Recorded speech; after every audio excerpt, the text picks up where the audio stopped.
Hello there everyone, it's me Harry, and today is day 6 of the Mediavent calendar. And how about we go back to something that I was really into in 2017? Yep, that's right. Today we're going to be taking a look at LEGO video games. Yep, one of my favourite interests, and now here it is again. This time around with some PC titles added in for good measure, and a bunch of other titles as well. So, let's go ahead and, well, begin. So, just rearrange something. Here we are. It's here. Aha, there we are. So, what we're going to start off with first is the very first LEGO PC game ever made, LEGO Island, developed and published by Mindscape and released in 1997. Well, this one here is a 2002 re-release by Global Software Publishing. It comes in a standard DVD case. This was after LEGO bought the rights to the game from Mindscape. And it also includes a piece of software called LEGO Print Creator. Advertises Pepperoni and the Brickster on the front, but there's technically 5 playable characters in addition to Pepper, but Pepper's the main face of LEGO Island. There's no manual, it just displays how to install the program in the little insert on the front. And then here's the disc. It's quite difficult to get the game working these days, but with some effort, you'll be able to get it to work. Next up is LEGO Loco, the very first LEGO software released by LEGO Media in 1998, developed by the company Intelligent Games. So, back then, LEGO Media used to put their titles in these jewel cases that would have LEGO studs on them.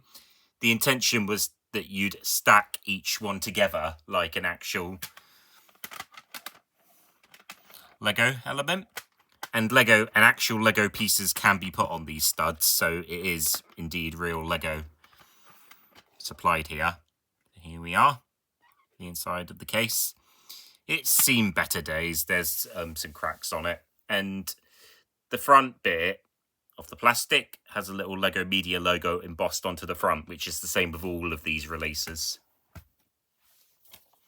Here is the 2001 re-release. It's pretty much the same game as the other version, but it also came with a LEGO demo disc, but my copy doesn't have it. But they do change the blurb on the front, if you can see here, whilst on the original it reads this. So that's kind of interesting. Next up is LEGO Chess, also released in 1998. I've forgotten who actually developed this one. Oh, it's Chrysalis Software. I was just checking the LEGO Masterpiece reissue of this. Yeah, same jewel case, colour and figures before. So basically, it's the very first LEGO game that they actually published. So there we are. I can stack it on top of the other game. And then here's the 2001 re-release. So pretty much all of these are the same, but with demo discs included. That's until we get to some of the later entries.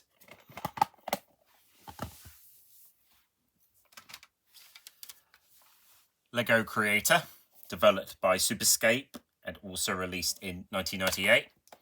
So this was like a free building simulator of sorts, where you would build your own LEGO models and deconstruct them and all that, and add minifigures.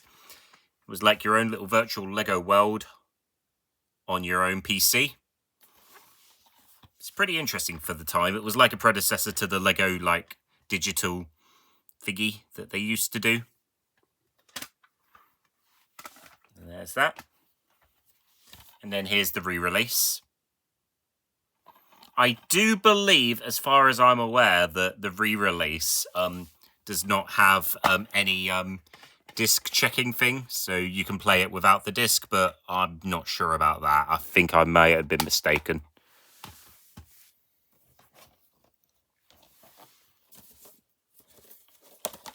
Next up is LEGO Friends. So, yep, Lego Friends existed even before the 2012 to present theme came by, but this has absolutely nothing to do with it. It's a Lego Scalar product or something. I don't have the original release of this, I only have the 2001 Lego Masterpiece reissue of it. It's a strange game indeed. It doesn't have anything to do with Lego. So why would you market it as a Lego game?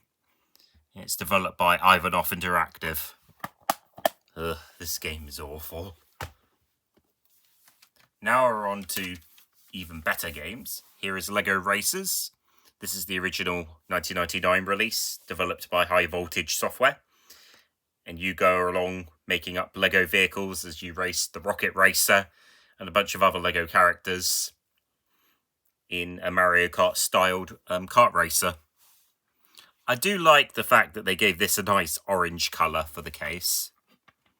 The original release of this uses safe disk DRM, so it's not compatible with later Windows versions unless you find a way to re-enable it. But the re-release from 2001, the one I'm holding here, does not have it, so that means you can play it without any issue. And I think there may be some little things that you might need to adjust and whatnot, but the game's fully playable that way, and you don't need the disc. Result. And there's a little advert for other Lego Racers items as well. Here is Lego Rock Raiders, also released in 1999, developed by the infamous Data Design Interactive. Yes, the same Data Design Interactive that made all those shovelware PS2 and Wii games. So here we are. And now, since we're here, this was when LEGO started releasing their games on consoles, and they started off with a port of LEGO Racers to the PlayStation.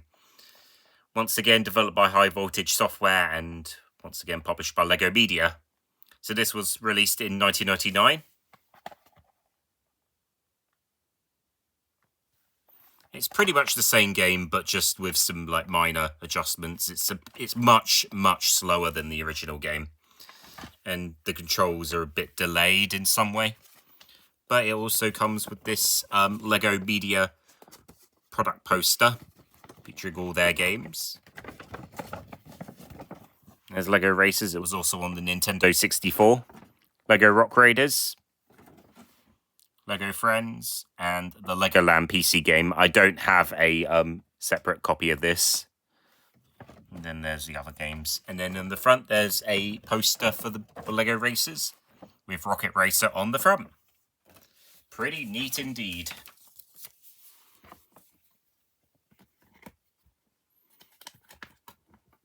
Close this.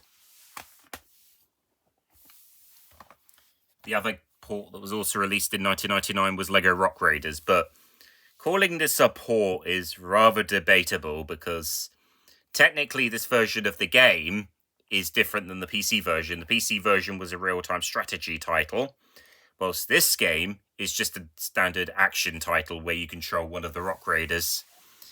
And it uses a password system, so that explains things. Not a very good game. Now we're on to 2000. So here is LEGO Alpha Team, a action puzzle game based on the theme of the same name, developed by Digital Domain, the same Digital Domain that does special effects for films. Oh, the disc fell out. Here we are. And there's, I think his name's Axel, the main character of the game. Last but not least in the PC section, well, out of all those, is LEGO Stunt Rally. This is the DVD-ROM version of the game, which, as well as containing the game, it also has a little mini DVD features, including the making of the game, LEGO advertisements, and a few other things. The game was developed by Intelligent Games as well, like with LEGO Loco. And here's the front. And then it also has information of what the disc contains. So, you know, making of and some animation thingies. So yeah, good stuff. And in 2001, Lego Media, or Lego Software as they became known now, brought us Lego Island 2: The Brickster's Revenge, which came out on several platforms.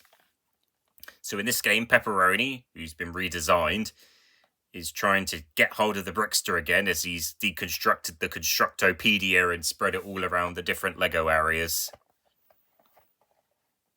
So Pepperoni must do all sorts of different things to get back those pages and save Lego Island.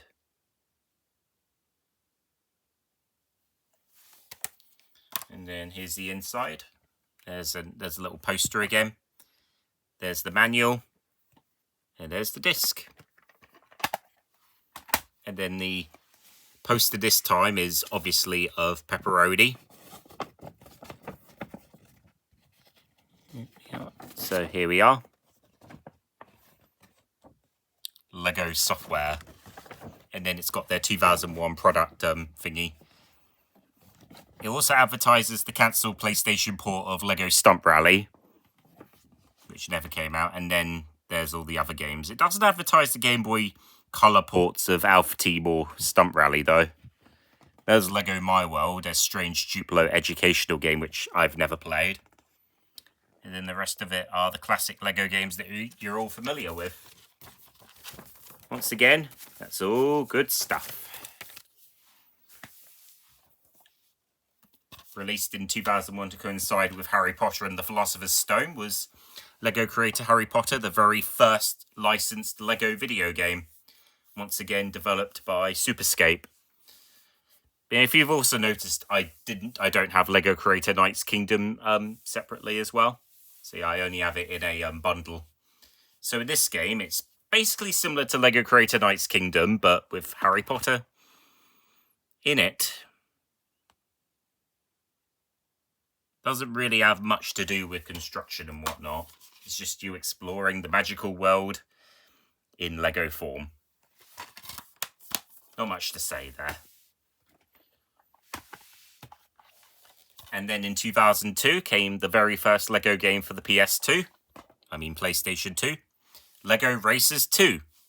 Try saying that 10 times fast. Rocket Racer has gone back again, and this time he's gone to different Lego worlds, so you must beat him again for the cup. What I do find weird is that I've never been able to beat the PS2 version. The difficulty's a lot harder than the PC version is, which I find really strange.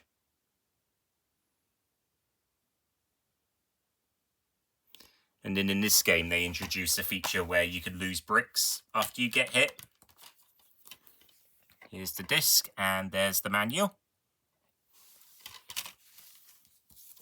And it also has a little leaflet for the Lego Racers lineup from 2001. And a manual for other Lego titles. So there's Bionicle, which never came out. Lego Creator Harry Potter, Lego Racers 2, and all the other games which you've seen before.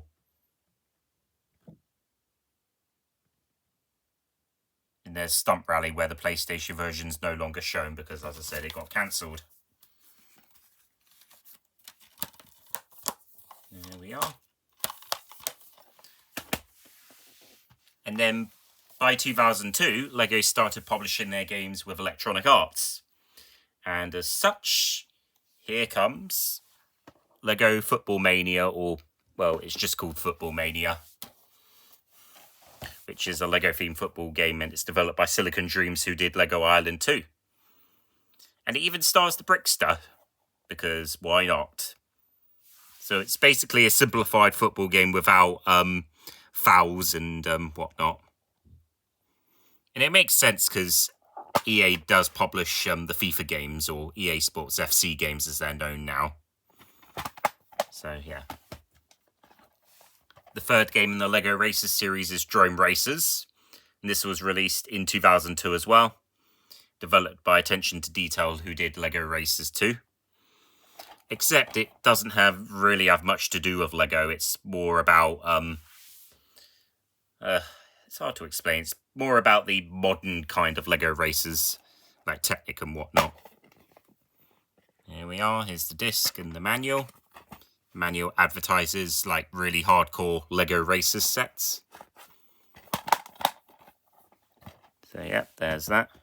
Oh, I forgot to mention, there's some Lego sports adverts on the back of here. Yeah, I forgot to show you that. And released on the same day, funnily enough, was Island Extreme Stunts, the third game in the Lego Island series, and developed once again by Silicon Dreams. So in this one, Pepperoni is going to stop the Brickster from ruining films on Lego Island. Yeah, you can't get more absurd than that. And there was even a dedicated Lego theme based on the game. Now, that is actually one of my favourite Lego themes of all time. Mainly just because of how interesting it is and because I like the Lego Island series. Here is the GameCube port of Drone Racers. The game's still pretty bad, but this GameCube version is a little bit of an improvement. It adds some additional features that the PS2 version doesn't have. And it just happened to be the very first Lego game released on the GameCube. Released in 2003. A year after the PS whatever version. Yeah, PS2 version. And there's some sets to make up with that too. And then in October of 2003, we get Bionicle the Game, a tie-in to Bionicle Mask of Light, but I think it shares mostly a similar story to the film. So here's the PlayStation 2 version. Here we are. Yeah, and it was developed by Argonaut Games. There's an ad for Mask of Light. Yeah, considering it was one of Argonaut's last titles, it pretty much does show that it was a cheap cash grab. Here's the GameCube version. It's still the same game. No matter what the platform is, it's still the same. Yep, same. And then there's also the Xbox version, the very first Lego game on the system. Oh, here we are. I'm trying to be quick with this part. But once again, same as before. And yeah, that. And last but not least in that section is Galador Defenders of the Outer Dimension. Yep, the PC version, which was supposedly cancelled, actually did come out by Focus Multimedia, the company that later licensed out re-releases of the Lego games. Developed by Asylum Entertainment. So this is about, it's based on the TV show of the same name. And yeah, Galador was seriously Lego's biggest failure ever. And this game is awful. It's severely incomplete and it really does show. Why does it even exist? And now, after Lego closed down their video game division, a new company called Giant Interactive, which was formed up by former Lego Interactive employees, would go on to secure the Lego license, and with Traveller's Tales, they would release Lego Star Wars the video game in May of 2005. Actually, I think it was April of 2005, with the GameCube version coming out later on in the year. But this is obviously the Xbox version, and it utilises the gameplay elements that Lego games from Traveller's Tales would utilise ever since. An action-adventure style, where you walk around, collect characters, and you don't die whatsoever, you just lose studs. But there was one instance where Traveller's Tales didn't exactly go with that formula for a Lego game, and it was when they developed Bionicle Heroes, which was released for a selection of systems in 2006, under a publication deal with Eidos Interactive. So this was based on one of the Bionicle storylines, I think the 2006 one. And it's a third-person shooter adventure game. Although, not a very good one. And with that, that's all the LEGO games I have. I don't have any of the other Traveller's Tales ones because I'm not a big fan of them. I do have LEGO City Undercover. But, aside from that, nothing else. But anyways, I hope you enjoyed this part. There was quite a lot of games to show you today. And with that, I'd say thanks for watching and bye for now.